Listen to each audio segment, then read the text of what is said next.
সুপ্রিয় দর্শক, বাংলাদেশের সবচেয়ে বড় ইউটিউবার, ফলোয়ার, সাবস্ক্রাইবারে তহিদ আফ্রিদি কিংবা শামীম হাসান সরকারদের মতো স্টারদের পেছনে ফেলেছেন অনেক আগেই। হয়েছেন ইউটিউবের ফিচার তিনি ইউটিউবার রাকিব হোসেন।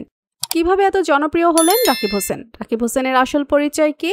বর্তমানে কত টাকার মালিক রাকিব হোসেন? দেখলে অবাক হবেন। বিস্তারিত জানতে ভিডিওতে একটি লাইক দিয়ে শেষ পর্যন্ত দেখতে থাকুন। রাকিব হোসেনের ভিডিও আপলোড করা মাত্রই দর্শকেরা হুমড়ি খেয়ে পড়েন। তার প্রায় প্রতিটি ভিডিও মিলিয়ন ভিউ পার করে ফেলে। রাকিব হোসেন ব্লগে দুঃসাহসিক অভিযানের ভিডিও আপলোড করলেও শুরুটা হয়েছিল সাইকেল স্ট্যান্ডিং দিয়ে, কিন্তু সাইকেল স্ট্যান্ডিং করতে গেলে অনেক ক্ষয়ক্ষতির শিকার হতে হয়। এটা দেখে তিনি বর্তমানে এ ধরনের স্ট্যান্ডিং এর ভিডিও থেকে বিরত আছেন। এখন বিভিন্ন ফানি ভিডিওর পাশাপাশি ট্যুর চ্যালেঞ্জিং ভিডিওগুলো করে থাকেন। ইউটিউবে রাকিব হোসেনের যাত্রা শুরু হয় 2019 সাল থেকে। তখন তার কাছে একটি স্মার্টফোন বাদে তেমন কিছুই ছিল না। শুরু থেকে রাকিব হোসেন চেয়েছিলেন সকলের সামনে নিজেকে অন্যভাবে উপস্থাপন করতে।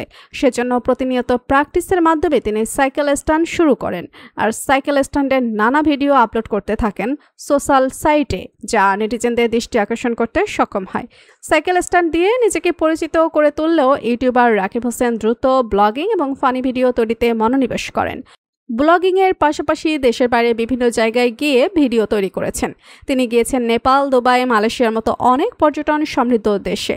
মুন্সিগঞ্জের ছেলে রাকিব হোসেন 2000 সালের 20 অক্টোবর মুন্সিগঞ্জে জন্মগ্রহণ করলেও তিনি বেড়ে উঠেছেন ঢাকার মোহাম্মদপুরে।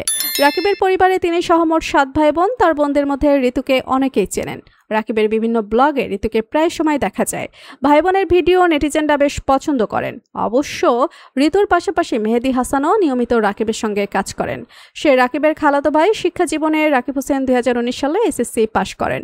অনেকেই মনে করেন আরেক সোশ্যাল স্টার RS ফাহিম চৌধুরীর সঙ্গে মিল রয়েছে রাকিব হোসেনের। সত্যি অনেক ক্ষেত্রেই এ দুজনের মিল আছে। RS ফাহিম এই প্ল্যাটফর্মে নিজেকে পরিচিত করে তুলেছিলেন সাইকেল ও বাইক স্ট্যান্ডের মাধ্যমে। রাকিব হোসেনের ক্ষেত্রেও তাই হয়েছে। অভিযোগ রয়েছে নিজের পরিচিতকে কাজে লাগিয়ে দিনের পর দিন সস্তা কন্টেন্ট তৈরি করেছেন রাকিব হোসেন।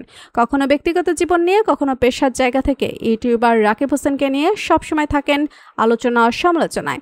নেটিজেনদের অনেকেই মনে করেন নিজের দল থেকে কেউ বেরিয়ে গেলে তার উপর ক্ষিপ্ত হন রাকিব। 2024 সালের এপ্রিলে ঘটেছে এমনই এক ঘটনা। সেই সময় রাকিবের টিম থেকে বেরিয়ে যাওয়া নিয়ে ইয়াসিন এবং মিথিলার সঙ্গে টিম রাকিবের ঝামেলার সৃষ্টি হয়, যা গড়িয়েছিল হাতাহাতি পর্যায়ে। সেই স্থানে তার স্ত্রী নুসরাত জাহান অন্তরাও ছিল। তাদের মারামারি দৃশ্য নেট দুনিয়ায় ভাইরাল হয়ে গিয়েছিল। সমালোচকদের অনেকেই মনে করেন জনপ্রিয়তা পরিচিতি পাবার পর থেকেই রাকিব হোসেনের আচরণের পরিবর্তন হয়েছে। তো বন্ধুরা, কন্টেন্ট ক্রিয়েটর রাকিব হোসেনকে আপনাদের কাছে কেমন লাগে? জনপ্রিয় তারকাদের যে কোনো আপডেট সবার আগে পেতে সাবস্ক্রাইব করুন আমাদের চ্যানেলটি। ধন্যবাদ।